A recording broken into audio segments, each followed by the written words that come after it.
What do you do when the check engine light appears in your car? Oh, that little pesky thing, and it blips on. Maybe it goes off the next time you park, but then when you come back, it's on again. What do you do with that check engine light? Do you actually check your engine? Or do you start ignoring that thing? Because I don't know what it means, but it's probably going to be expensive. And I'll just keep driving, and ignorance is bliss. And in fact, is there a way to turn off that light? Can I put a little sticky note over that part on the dash so I don't have to be reminded that something's going wrong? Well, that was my son's philosophy when it came to squeaky brakes. He didn't know at the time what that meant, and I didn't drive that car very often, so I didn't hear the brakes start to squeak. He went through the squeaking phase all the way through the grinding phase until he finally said, "Dad, there's something wrong with the car." And when I first drove it afterwards, I'm like, oh boy, I wish you would have told me this a long time ago. Because now we're not just getting new brake pads, we're getting new rotors, new everything. This is going to be an expensive lesson for us both to learn. I remember asking another child, so when was the last time you got your oil changed? And by the blank stare or confused look that they had in their eyes, I realized, oh, have I never taught you about the importance of changing your oil? Shame on both of us. You understand? There's something about that call for maintenance where the car itself is crying out, I need something I can't provide for myself. Please intervene. Please, I'm begging, maintain me. Well, keep that word in mind when you look at section 83, verse 2, which says, women have claim on their husbands for their maintenance until their husbands are taken. Now, the word maintenance there doesn't sound very romantic. I don't know if you want to get down on one knee, you soon-to-be newlyweds. I don't know if this would be a very romantic proposal. I'd love to offer you regular maintenance for the rest of eternity. Huh? Are you going to change my oil? What are you talking about here? But the word maintenance is an important one. In the 1828 dictionary, what did it mean in Joseph Smith's time period? Here's the definition. Sustenance, support by means of supplies of food, clothing, other conveniences, as in his labor contributed little to the maintenance of his family. Oh, to maintain his family. That makes sense. It goes on and describes maintenance as means of support, one definition. A second definition, support, protection, defense, vindication. That's more than just supplying things. And then third, continuance, security from failure or decline. And that's kind of the idea we get when we think about maintenance. You know, tinkering with this and keeping it up there and changing the oil and doing all this, switching out spark plugs, just making sure things are in proper working order. Now, I'm not trying to keep my wife in proper working order. I'm trying to keep my marriage that way. And so am I offering the support that my wife deserves from me? Especially in that time period, if the husband is the sole breadwinner. There's no such thing as a sole breadwinner in a marriage. It's if a wife is at home doing unpaid labor, she's earning the salary of her husband as much as her husband is. Believe me, there is so much work on both sides that need to be done. We don't have to argue over who's making the greater contribution. But if a society swings too far in a patriarchal direction, where the husband starts feeling like, I earned the money and I'm making the money, so I get to decide how to spend it and it's mine. Ooh, we already talked about joint bank accounts. It better be, because a wife deserves, she can lay claim on her husband for her maintenance. And this goes beyond just monetary maintenance. In fact, go down a level to the children. They have the same right. It says in verse 4, all children have claim upon their parents for their maintenance until they are of age. So children being able to, there are deserving demands that a child should be able to make of their parents. I am not in a position to provide everything for myself.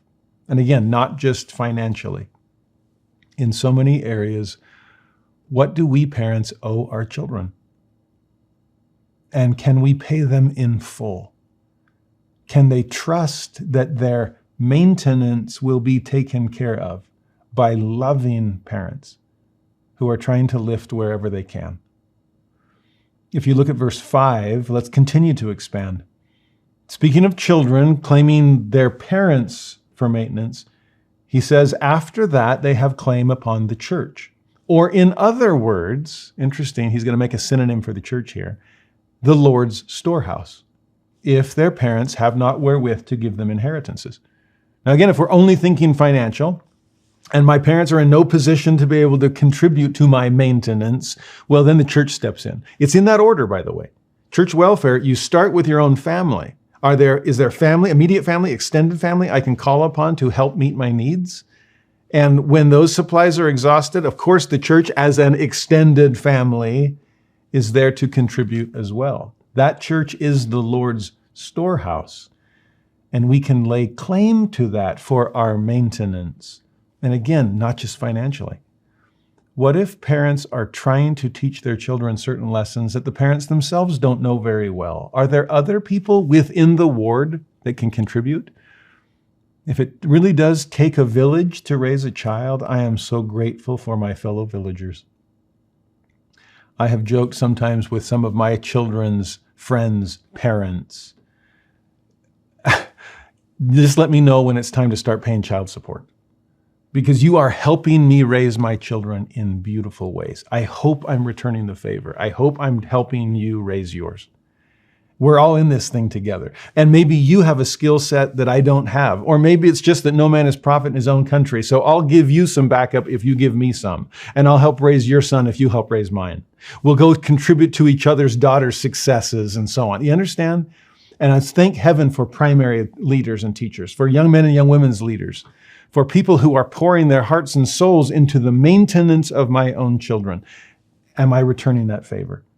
Okay, that's what the church is for. And if we can picture the church as the Lord's storehouse of temporal things, of spiritual gifts, of love and leadership and help, it's amazing what the church can provide for the least of these, the most vulnerable in society. Speaking of which, look at verse 6. And the storehouse shall be kept by the consecrations of the church. That's where it all comes in. And widows and orphans shall be provided for, as also the poor. Amen. Those are the groups to whom God gives his special attention. That happens in the Old Testament all the time. Widows, orphans, the poor, the needy, strangers, outsiders, those that cannot provide for themselves. Then turn to the church. Turn to the Lord's storehouse. And everything you need, we have right here. Come and partake. We want to offer it to you. Now, if we call all of that maintenance, the way we see the term, maybe that cheapens it all.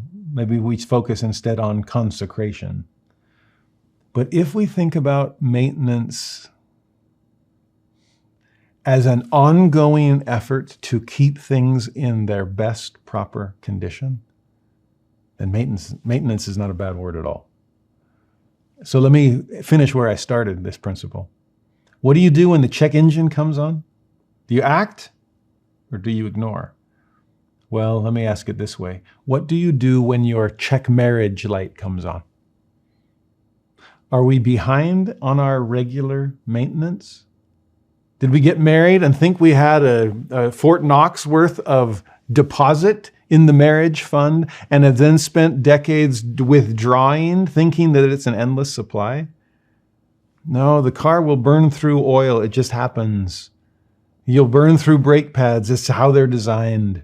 Life leads to entropy, so we have to infuse some regular maintenance in, including in our marriages and our families. What do you do when the check children light comes on?